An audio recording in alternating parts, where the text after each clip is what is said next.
오늘 주시는 하나님의 말씀은 누가복음 21장 29절에서 38절까지 말씀입니다. 제가 35절과 36절 읽도록 하겠습니다. 이날은 온 지구상에 거하는 모든 사람에게 이 말이라.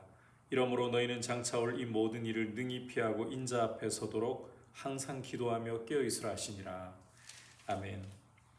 우리는 앞서 주님께서 예루살렘 성전이 돌 하나 돌 위에 남지 않고 철저하게 파괴되리라. 그리고 이 성전이 있는 예루살렘 성마저도 사람들에게 결코 피난처가 되지 못하고 철저하게 멸망하리라 라고 예고하시는 말씀을 들었습니다.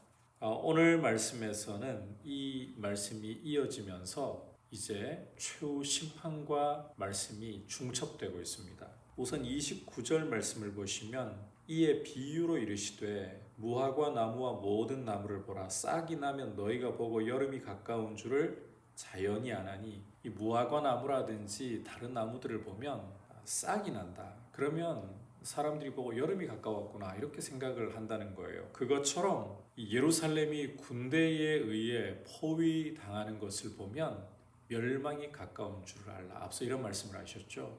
그리고 성전이 돌 위에 돌 하나 남지 않고 철저하게 파괴되리라. 이렇게 예고하시는 것을 보았죠. 따라서 이런 일들이 일어날 때에 하나님 나라가 가까이 온 줄을 알라. 하나님 나라가 가까이 온 줄을 알라. 이걸 다른 말로 바꾸자면 구원이 속량이 가까이 이르렀다는 거예요. 위기를 기회로 볼 줄 아는 시각을 가지고 있어야 된다. 계속해서 강조했던 것처럼 주님은 이 부분을 다시 한번 강조를 하십니다.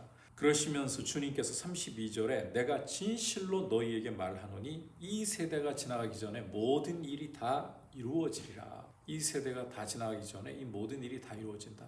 실제로 주님 말씀대로 주 70년에 이 로마의 디도 장군에 의해서 예루살렘 성은 철저히 파괴를 당하고 성전 역시 유린을 당하는 이런 결과가 나오고 말았습니다. 그래서 주님께서는 33절에서 다시 한번 이렇게 말씀을 하십니다. 천지는 없어지겠으나 내 말은 없어지지 아니하리라. 주님의 말씀은 천지가 없어진다 할지라도 없어지지 않고 세세토록 있는 말씀입니다. 따라서 주님의 말씀은 그냥 하나의 예고, 하나의 경고가 아니라 실제로 그대로 이루어질 수밖에 없는 확실한 말씀입니다. 천지가 없어져도 세세토록 있는 말씀입니다. 자, 그러시면서 이제 34절에서부터는 단순히 성전 파괴, 예루살렘 멸망 이 부분만을 다루시는 것이 아닙니다. 이렇게 이제 제자들에게 말씀하고 계시죠. 너희는 스스로 조심하라. 그렇지 않으면 방탕함과 술 취함과 생활의 염려로 마음이 둔하여지고 뜻밖의 그날이 덕과 같이 너희에게 임하리라. 그 다음 말씀이 중요한데 이날은 온 지구상에 거하는 모든 사람에게 임하리라. 주님께서 지금 예루살렘의 멸망 그리고 성전의 파괴에 대해서 말씀하다가 조심하라고 말씀을 하시면서 이 방탕함과 술 취함과 생활의 염려로 마음이 둔하여져서 뜻밖의 그날이 너희에게 임하리라 이 말씀을 하시면서 이 예루살렘 멸망, 성전 파괴 이것을 넘어서는 이야기를 지금 하고 계십니다. 왜냐하면 다시 한번 말씀드리지만 35절에서 이날은 온 지구상에 단순히 이 팔레스타인 지역에 예루살렘에 거하는 사람 정도가 아니라 지구상에 거하는 모든 사람에게 임하리라. 주님은 지금 이 예루살렘과 성전 파괴에 대한 말씀에서 확장해서 이제는 최후 심판의 날에 대해서 말씀을 하고 계신 것으로 우리가 이 부분을 이해할 필요가 있는 것입니다. 이 날을 준비할 수 있도록 주님은 36절에서 항상 기도하고 깨어있으라 라고 제자들에게 명하고 계십니다. 자, 오늘은 이 말씀을 아주 중요하게 보아야 합니다. 이 예루살렘 멸망과 성전 파괴는 장차 올 최후 심판의 날에 비하면 예고편에 지나지 않는다는 거예요.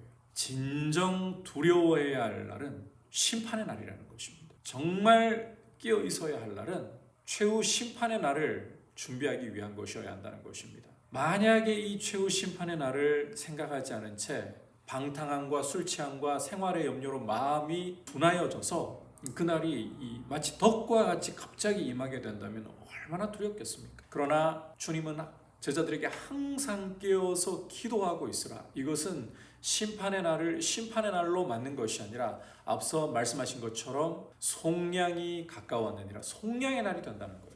방탕함과 술 취함과 생활의 염려에 사로잡혀 있는 사람들에게는 심판의 날은 두려움과 공포의 날입니다. 그러나 항상 깨어서 기도하면서 이 날을 바라보고 주님 오심을 기다리는 성도에게는 이 심판의 날이 두려움의 날이 아니라 기다려왔던 속량의 날, 완전한 구원의 날이 된다는 것입니다. 따라서 성도는 마음이 둔해지지 않도록 방탕함으로, 술 취함으로, 생활의 염려로 마음이 둔해지지 않도록 항상 깨어서 기도하면서 주님의 날을 기다릴 줄 알아야 되는 것입니다. 자, 여기에서 한 가지만 좀 강조하자면 수식어, 이 항상이라는 수식어입니다. 주님은 그저 어느 한때만이라고 말씀하지 않습니다. 항상이라고.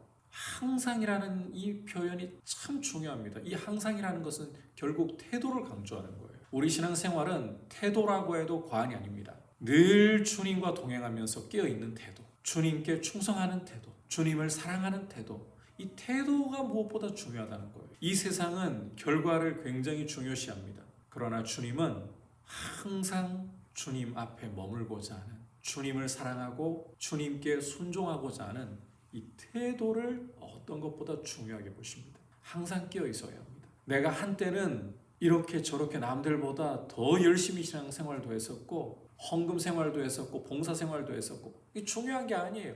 지금 주님 앞에 끼어 있는가? 지금 주님 앞에 순종하고 있는가? 지금 주님을 사랑하는가? 이 지금이 한 시간 한 시간 하루하루 쌓이면 항상이 되는 거예요.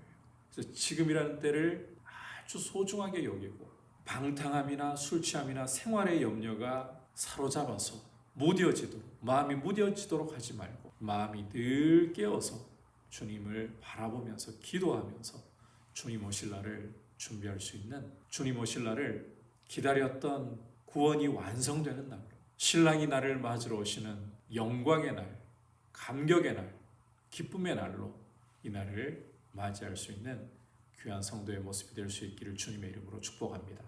이제 말씀을 생각하면서 함께 기도하겠습니다. 주님의 말씀 앞에서 술 취함과 방탕함과 생활의 염려로 마음이 무뎌지지 않고 늘 깨어있는, 항상 깨어서 기도하는 태도를 가지고서 주님 오실 날을 준비하고 신랑 되신 주님을 기쁨으로 맞이할 수 있는 은혜 가운데 서 있게 하옵소서.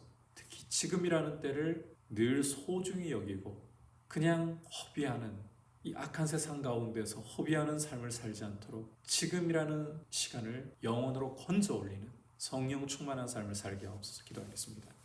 하나님 아버지, 오늘 이 예루살렘 멸망과 성전 파괴에 대한 말씀에 이어서 최후 심판에 대하여서 주님께서 말씀하시는 것을 저희가 들었습니다. 이 날이 임할 때에 이 날이 덫이 되지 않도록 주님, 방탕함과 술 취함과 생활의 염려로 마음이 무뎌지지 않게 하시고 지금이라는 때를 항상 깨어서 기도하면서 준비할 수 있게 도와주시고, 무엇보다 주님 간구합니다.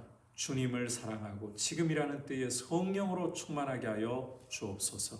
예수님의 이름으로 기도드립니다. 아멘.